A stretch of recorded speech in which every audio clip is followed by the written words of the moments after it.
Hi friends, and welcome to this week's episode. I have Dr. Leah back again, one of my fantastic partners. Dr. Leah Antoniewicz is not only a OB-GYN and a menopause specialist, but I'm asking her to talk to you today about her special interest in nutrition, because one of the things we've added recently to our service line is nutrition consults.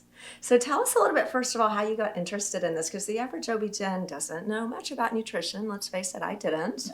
You're right about that. In fact, in medical school, well, back when I was in medical school, we received pretty much zero training. I happened to go to one of the medical schools that actually had an emphasis in nutrition and complementary and alternative education for medicine. So that was really fortuitous. But it actually, growing up, being half Lebanese and Native American and German, I had a lot of influence from my parents about eating and herbs and medicine and food, how that affects the body. But when I really became interested was when I was working through college and I was donating plasma because I needed the $17. And one day I got turned down because I was anemic.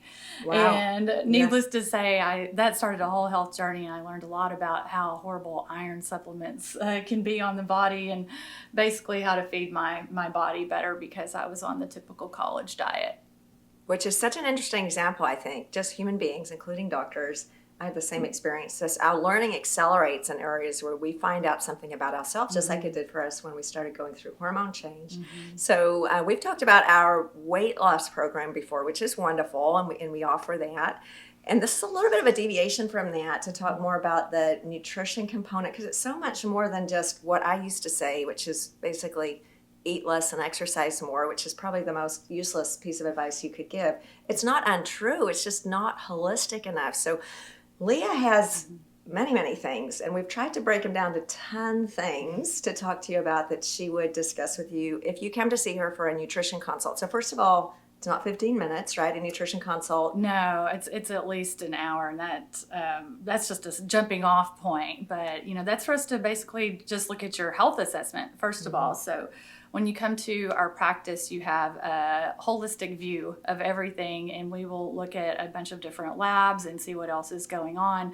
But it's very important to find out what your nutritional status is, what your hormone status is, what your medical history is, what chronic conditions are you fighting, what conditions are you wanting to stay away from and avoid. So that's kind of number one. And then we'll do a dietary analysis. So what are you currently doing? What has worked for you in the past? What are some of the barriers for you? And kind of go from there. Which is so important, because it's most common, and I might often think this too, if you're going to have a nutrition consult that you're trying to lose weight. Now that might be the goal, but I have other patients who are trying to gain muscle, or trying to prevent osteoporosis, or trying to not get diabetes, or trying to reduce their risk of heart disease. So it's not all just about losing weight, although that may be one of your goals. Often patients have other goals. Absolutely. So you might want to know more about how to prevent hair loss, which can be very much a nutritional issue. Energy, brain fog, fatigue. You might want general health guidance. You might be interested in health span, longevity, and many other things. So that's kind of the third thing we'll do, is to take a look at what your specific goals are, knowing that you can have more than one, and they do usually complement one another. Yeah, that is so important, I think, because what we look like in our favorite dress or jeans or swimsuit is fun. And often that does correlate to health, because there are certain body types that lend to more chronic diseases than others. But there's all different shapes and sizes of person. We're much more interested in how to allow you to have the healthiest life going forward, no matter what the scale says, right? So I love that we're really sort of moving away from that being the primary thing that we look at, which is why BMI is so useless. Let's just change the subject to that for a minute. BMI, height and weight only. I mean, there's so much more to life than that. Absolutely. And patients come in all the time and they're so obsessed with that number on the scale. And I'm like, but look, no, you've gained muscle, and especially in midlife, that is so important. And then we have different builds. Like, there is something called big bone for a reason. There are women that have just more bone mass, and they are always going to be 10 or 15 pounds heavier than somebody who's the exact same height, and so there's just going to be those differences.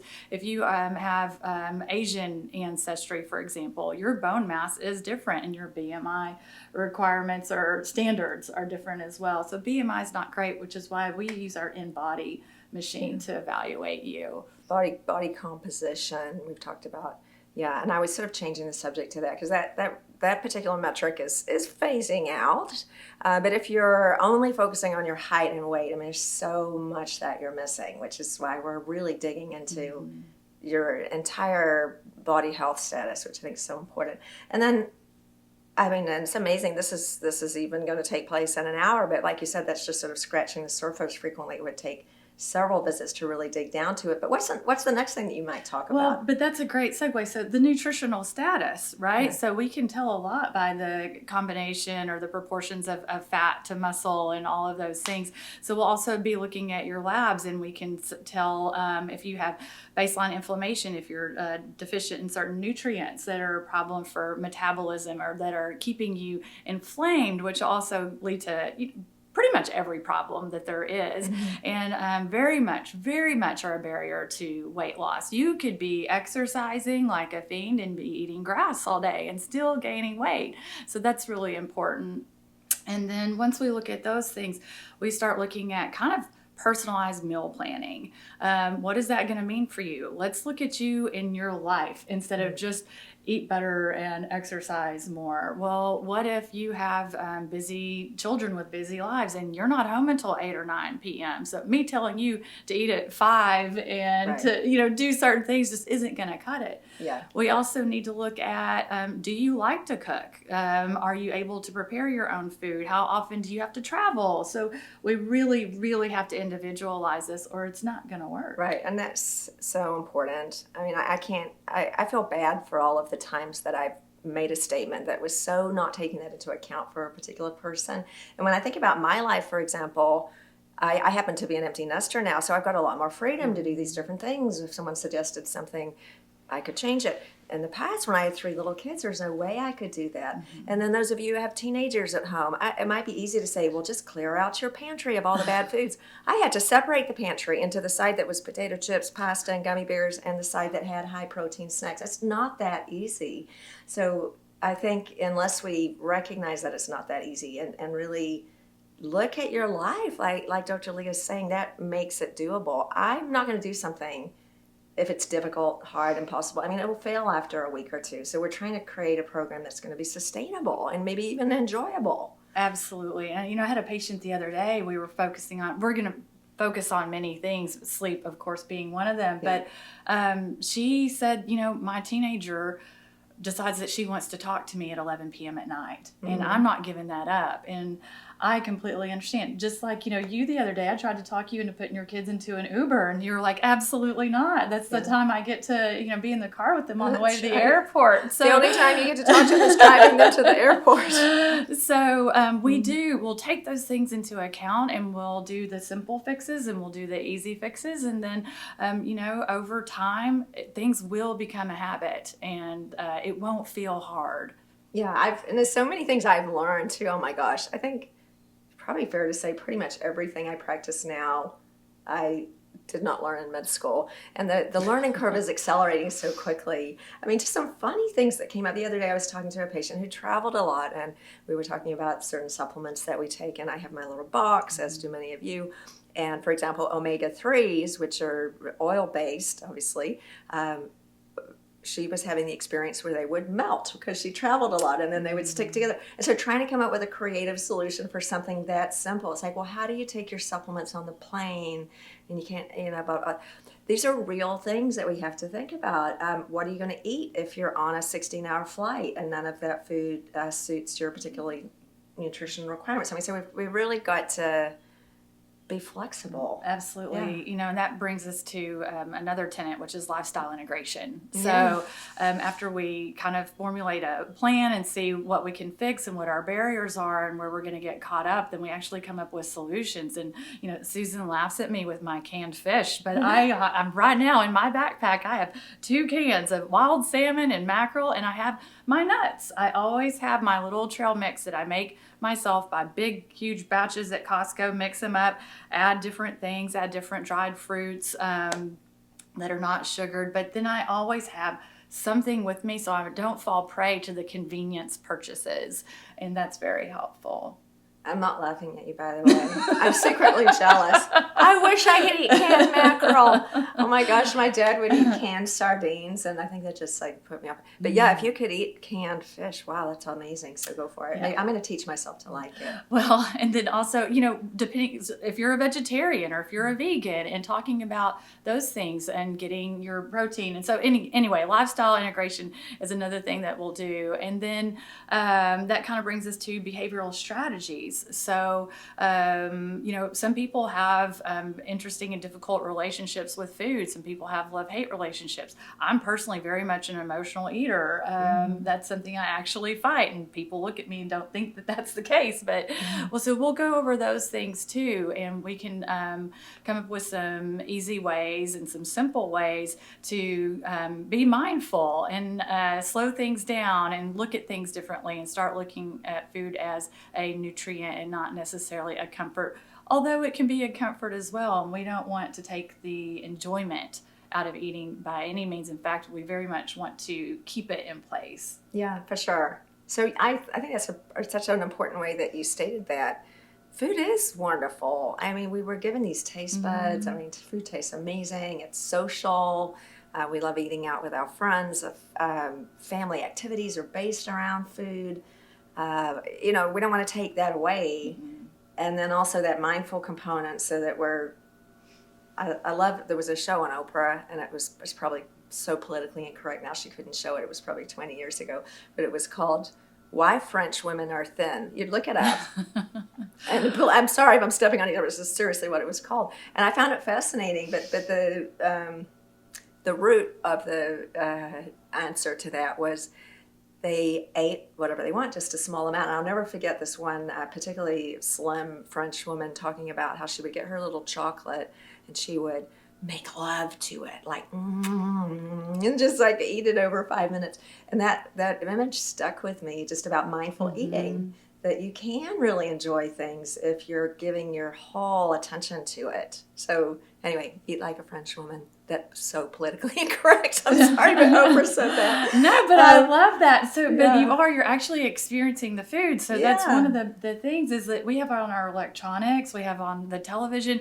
We're not actually enjoying and sitting down and chewing and all of these things. And so that is part of the hormone, ghrelin, and all of these things that get released in the satisfaction and knowing that you are satisfied. And it is very important. It's important for digestion. It's important mentally for all of these things to work together. And that's where the support comes in as well. So if you are in our weight loss program, for example, one of the reasons that is successful is because of support. And that is why, as you've seen on Susan's other videos, Weight Watchers and other things, or any habit that you want to change or any change that you want to make, when you have support, it's far more successful. But there's a lot of little hacks and little tricks. You can use your continuous glucose monitor and figure out, for example, what foods make your insulin spike or your glucose spike and stay elevated. But you can also do things like eat protein and fiber before cake, or go for a 10-minute walk, or some supplements like berberine. And these are all little things that we can help support you with if you are being challenged, or if you feel like you've hit a plateau, and that's going to be ongoing. So jumping into a little bit of what you said, previously when we've talked, you've actually showed us your what we call a CGM, or continuous glucose monitor, and I've worn one for some weeks as well. Obviously designed originally for diabetics to monitor their blood sugar, but they're really useful for anybody. I got so much information wearing one just for a few weeks. So is that something you'd recommend for many or most of your patients to try? I really would. I thought it was such an interesting experiment. In fact, I'm going to put one back on probably next week because I want to get some more data on some things. But just not only seeing how things affect you, which may or may not surprise you, but the accountability. It's another form of support, like you've voiced before. Like being watched. It is. There's tons of data about if we're being watched, we behave better. Of course. That's why I have my Aura ring, because it helps me to behave better at night, so I'll sleep better. Well, that's one of the reasons I have it. Or I noticed that too when I was wearing my CGM. I might be about to eat something sugary, and then I would be like, oh, it's going to show up on my app. And then I would choose not to. Totally. Yeah. I had this like purpose, like your average glucose got down to like 99. I don't want to I'm mess like, it up. I'm not messing that up. Right. So it's an accountability partner. So, Absolutely. well, of course, it gives you great information as well. But that accountability partner piece, I think, is just using our psychology, because we're all human, using our psychology to our benefit, however we can do that. And that might be checking in every couple of weeks. So if you know you're going to see Dr. Leah, it'd be like, oh, okay, I'm going to behave well because we all want to, get kudos when we go to the office, or having a ring or some other type of wearable that helps you. There's so many things out there right now that we can utilize to help. And so why not use them, right? If they're useful. I'll tell you there's some that are probably not that helpful, but we can help. Leah can help direct you to the ones that we found. Yeah, I'm absolutely going to be trying a few different ones out. As you already know, we kind of experiment on ourselves, so to speak, and are able to help our patients and be like, hey, I did this, or I haven't tried that, but I'm going to. And I do have, I've stated this before, and I'm sure you feel the same way. I truly never recommend anything to someone that I haven't tried myself, because even if it's something that I don't medically need, like probably a glucose monitor, is so useful. So now I can tell you, well, this is what the app looks like, and this is what the numbers look like, and this is how it felt. And and I can tell you which one falls off when you're doing yoga, right. swimming. Yeah, me too. And some of them do different things than others. And so I think that's a really great thing about the services that you offer, that you're a female going through this too, right? We're all in some version of the same boat, trying to navigate what works for ourselves with this experiment of one person, and then you're a different experiment with one person, and what works for me or for Dr. Leah isn't going to be the same for you. So there's not one program for every person. That wouldn't make any sense. And that kind of brings us to our 10th component, which is monitoring and adjustment. Because I try things, you try things, our patients try things, and they're just not working. And we want to see, is there a tweak that needs to be made, or is this just not work for you? And also that things that did work in the past might not continue to work. So this is really important for us to be able to follow up and just make those adjustments as necessary for, your continued success. Yeah, it's so important. I'll tell you, again, going back to the how much we've learned type of thing, when I was younger and there was a certain, nutrition's changed so much over the years, but basically put yourself in calorie deprivation and do some exercise, and then the patient would do that and they'd come back and they hadn't lost weight. And my immediate thought would be, they're not doing it right. They might, rather than maybe there's something else going on. Like there's a million other things now. And so we know for sure, and I'm so sorry for anyone that I might have told that in the past, it's not as simple as calories in, calories out. It just isn't. Hormonal change, nutritional status, stress, how much you're sleeping, your genetics, a million other things play into how successful a particular nutrition plan might be for you. And so, we sometimes we have to eat our words and learn. But it's very, very personalized. So that's what a nutrition consult might be like. Absolutely. Yeah, what a great opportunity. So if you're in our weight loss program, or if you're not, or if you're a new patient or an existing patient, it can be really useful to add this particular consultation that particularly is focused on these things, along with your annual exam, your general hormone consult. I mean, those are also very important.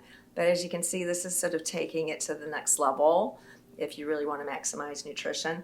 And I want to add, even though we've already talked about 10 things, there's also alcohol and other types of liquids and supplements and other things that we're putting in our mouths that are not just food too. And we want to go through all of that. And I remember in middle school home ec, there was this poster on the wall that said, "You are what you eat."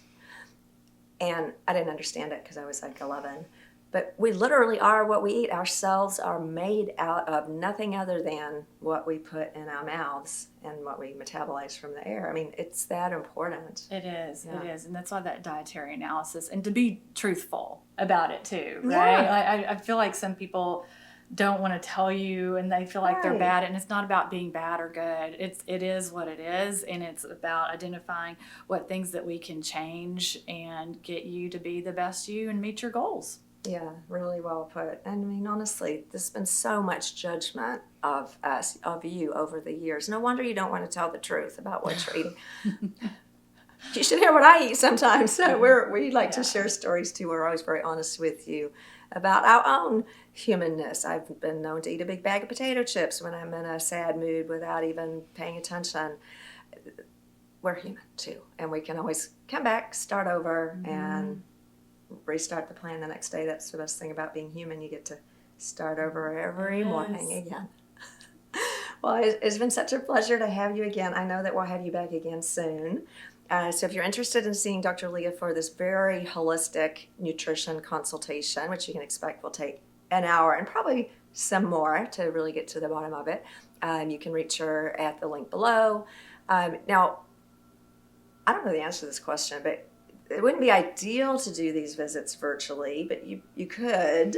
We could, if I've already seen you for a wellness visit or an HRT consult, and I have a complete history, and I have our panel of labs that I need, then we could absolutely do this virtually. But we'll figure out how to help you. How about that? Yeah, it's much better to be in person on the body comp machine. But if you live in Texas, there could be times when we could be able to at least do some of these visits virtually as well. But this is one of the times that I think being seen in person is so important, not just for getting on the body comp machine, blood pressure, etc., but that accountability, being able to see a person face to face is so helpful. So if you can get to Houston, great. If you can't, we'll see what we can do to help. Thanks again for being with me, Leah. Thank you so much. If you enjoyed this, please don't forget to subscribe, share it with your friends, and I can't wait to see you next week.